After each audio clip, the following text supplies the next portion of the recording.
Hey guys, welcome you all on Bansal tutorial. I am Shalini और हम लोग यहाँ पे डिस्कस कर रहे हैं बिहार का इतिहास।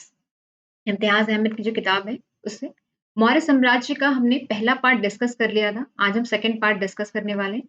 ये आने वाले बिहार के किसी भी एग्जाम के लिए बहुत इंपॉर्टेंट है, तो आप इसको आराम से देखें और जितने भी क्वेश्चंस हैं उसके आंसर्स देने का कोशिश करें मेरे आंसर्स देने से पहले। आप चाहो तो कमेंट बॉक्स में इसका आंसर दे सकते हो या फिर एक कॉपी पेन लेके बैठा करो ताकि आप अपने स्कोर को लिख सको कि कितनी चीजें आपको आती है पहले से और कितनी और चीजें आपको ऐड ऑन करने की जरूरत है। तो चलते हैं, शुरुआत करते हैं आज के पहले सवाल से। तो हमने पहला पार्ट डिस्कस कर लिया है, वहां हमने 28 क्वेश्चन टोटल डिस्कस किए हैं। तो जो लोग पहली बार चैनल पे आ रहे हैं आप पहला पार्ट देख सकते हो, उसके बाद आप सेकंड पार्ट देखो तो ज्यादा बेहतर रहेगा। बाकी हमने और भी चैप्टर्स डिस्कस किए हैं इस बुक से संबंधित, तो आप वो चैप्टर्स भी देख सकते हो। लिंक आपको कमेंट सेक्शन में मिल जाएगा, डिस्क्रिप्शन बॉक्स में अवेलेबल मिल जाएगा। सारे के सारे आपके प्ले ये सारे के सारे वीडियोस की प्लेलिस्ट बनी हुई है, आप डायरेक्टली चैनल पे जाके भी प्लेलिस्ट एक्सप्लोर कर सकते हो। तो आज का पहला सवाल है, जरा देखेंगे। अशोक के स्तंभ लेख बिहार के किस जिले से प्राप्त हुई है? भागलपुर, कैमूर, चंपारण और छपरा। तो बताना है इन जगहों में से कहां से प्राप्त हुई है अशोक के स्तंभ लेख। ये प्राप्त हुए हैं आपके चंपारण से।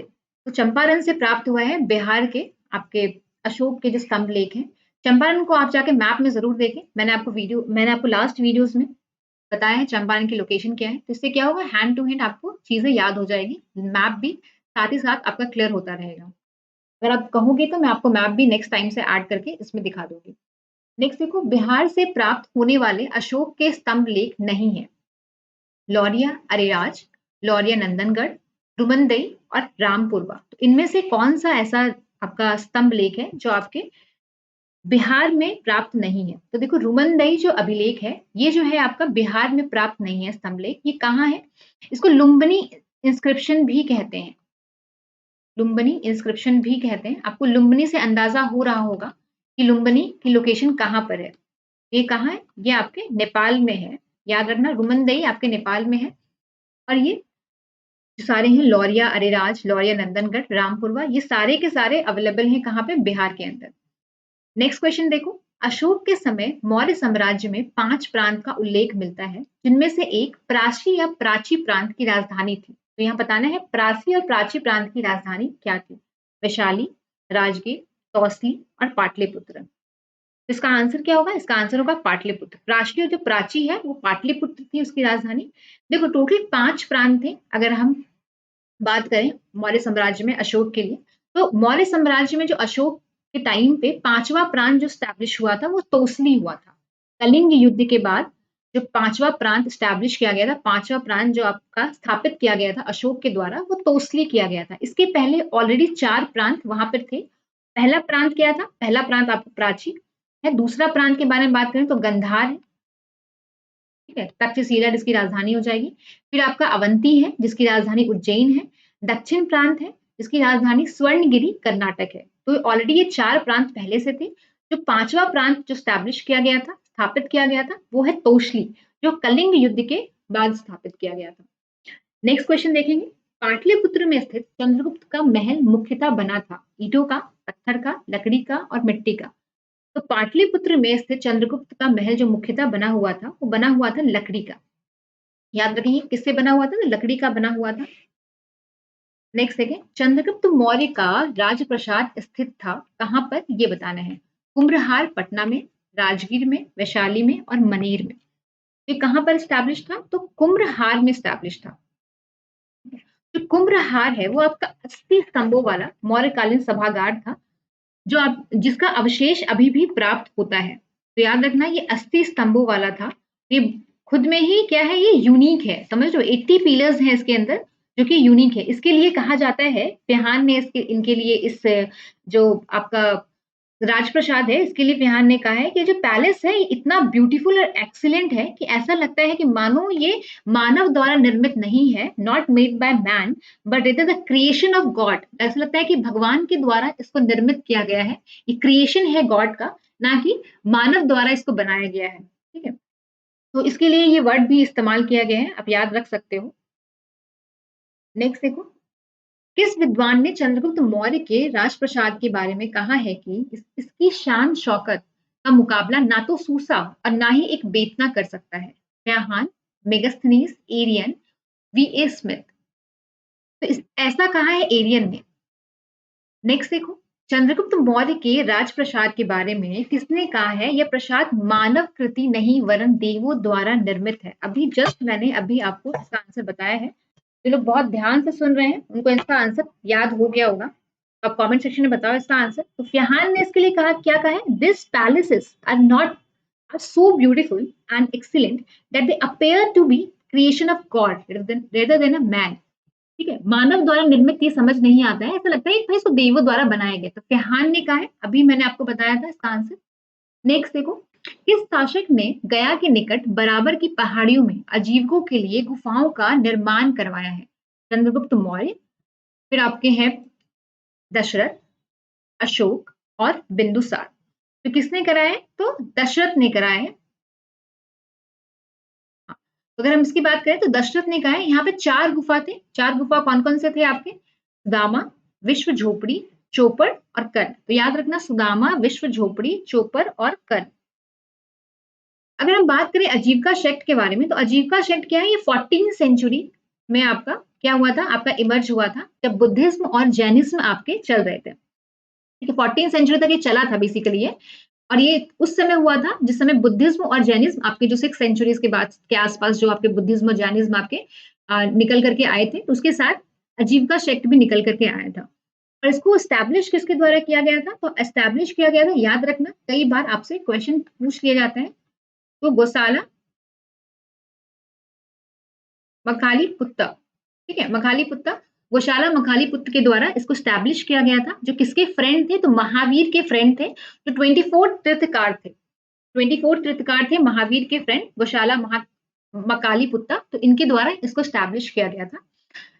नेक्स्ट देखो, गया के समीप नागार्जुनी की पहाड़ियों में प्रसिद्ध गोपी गुफा का निर्माण करवाया था अशोक ने, चंद्रगुप्त ने, बिंदुसार ने और दशरथ ने। किसके द्वारा किसने करवाया था? दशरथ ने करवाया था। गोपी गुफा का निर्माण दशरथ ने कराया था।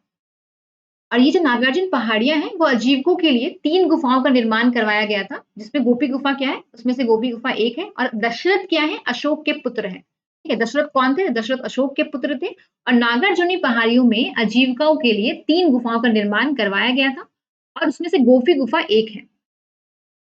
नेक्स्ट देखो, मौर्यकालीन चामर ग्राहिनी यक्षी प्राप्त हुई है, कहाँ से हुई है? दीदारगंज, वैशाली से, आपके बसाड़ से और सारनाथ से। तो ये प्राप्त हुई है आपके दीदारगंज से। चामर ग्राहिनी यक्षी को स्त्री रत्न का नाम भी दिया गया है, तो इसका नाम याद रखना। 39 क्वेश्चन देखते हैं। बिहार के किस स्थान में मौर्य काल में बने जैन तीर्थकारों की प्रतिमा प्राप्त हुई है? सोनपुर, वैशाली, लोहानीपुर, पटना, बसाड़, वैशाली और भागलपुर। ये प्राप्त हुआ है लोहानीपुर, पटना में। 40 क्वेश्चन देखते हैं। पाटलिपुत्र के नगर निर्माण द्वारा निर्माण तथा सुंदरता का वर्णन किया है सेल्यूकस ने, मेगास्थनीज ने, चाणक्य ने और जस्टिन ने। देखो, पाटलिपुत्र जो इतना भव्य था, इतनी सुंदर था, वो इसका जितना भी वर्णन किया गया है वो मेगास्थनीज के द्वारा किया गया है। कौन सी पुस्तक के अंदर? तो याद रखना, इंडिका पुस्तक के अंदर किया गया है। कई बार ये सवाल आ चुका है एग्जाम में कि इंडिका जो नामक पुस्तक है वो किसके द्वारा लिखी गई है, या इस तरह से पूछा जाता है कि मेगास्थनीज के द्वारा कौन सी पुस्तक लिखी गई है। याद रखना, इंडिका लिखा गया है।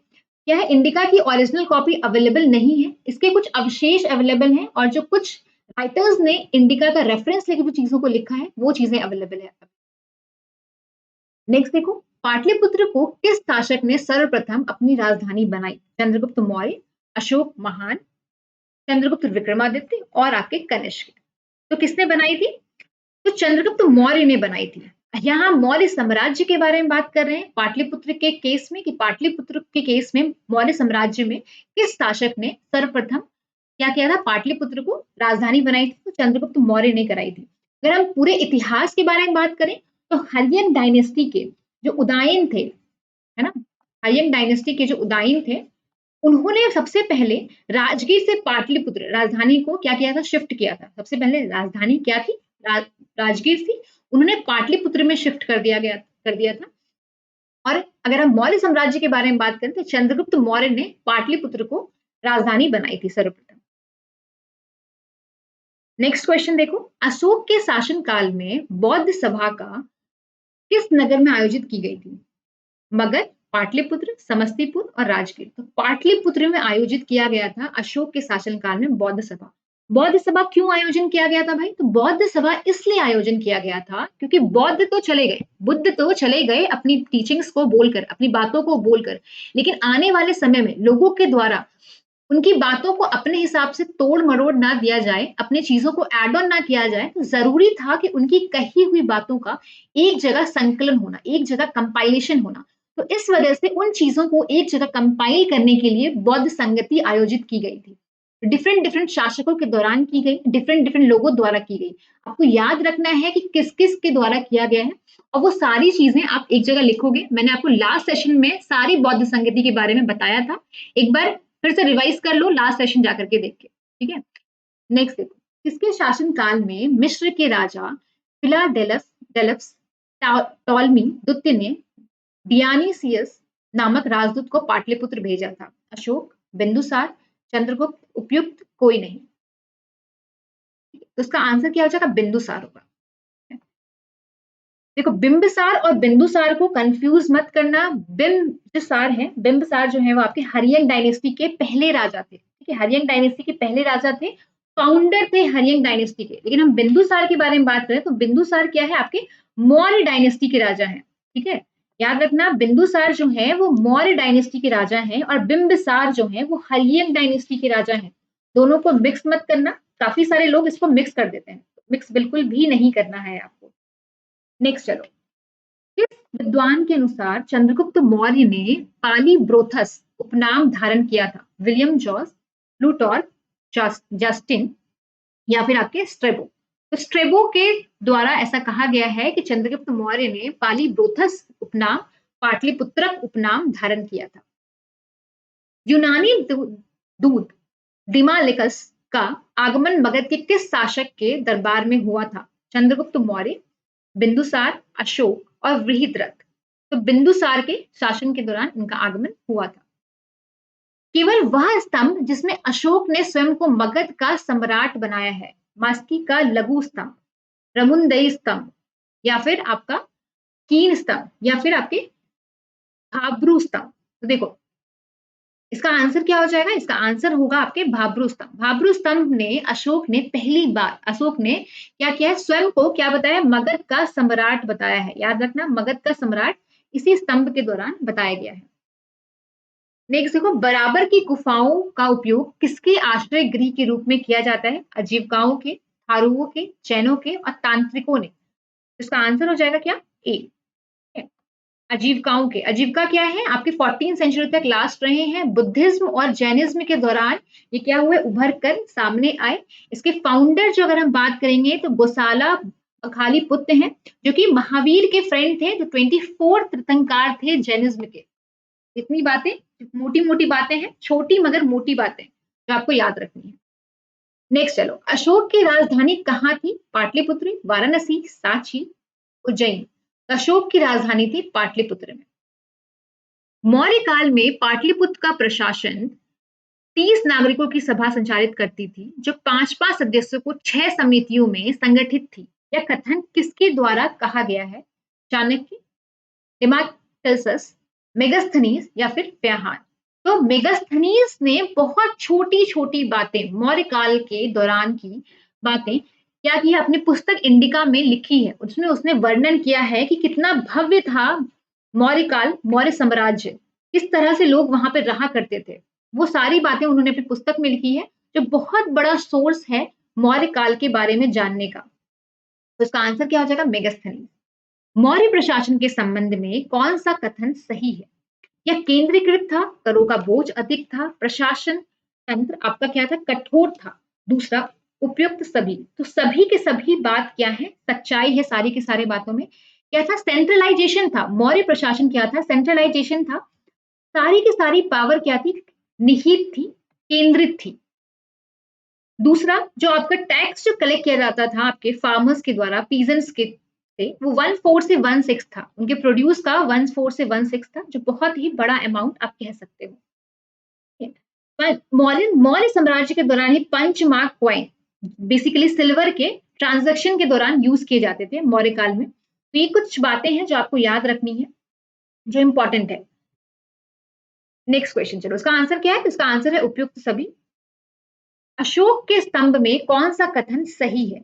उसने धर्म विजय की नीति अपनाई, उसने विदेशों से संबंध स्थापित किए, उसने प्रजा हित और कल्याण के उपाय किए। उपयुक्त सभी, तो सभी की सभी बातें क्या है? सही है। ठीक है, अशोक के दौरान में धर्म विजय की नीति अपनाई गई, विदेशों से संबंध स्थापित किए गए, प्रजा हित और कल्याण के उपाय किए गए।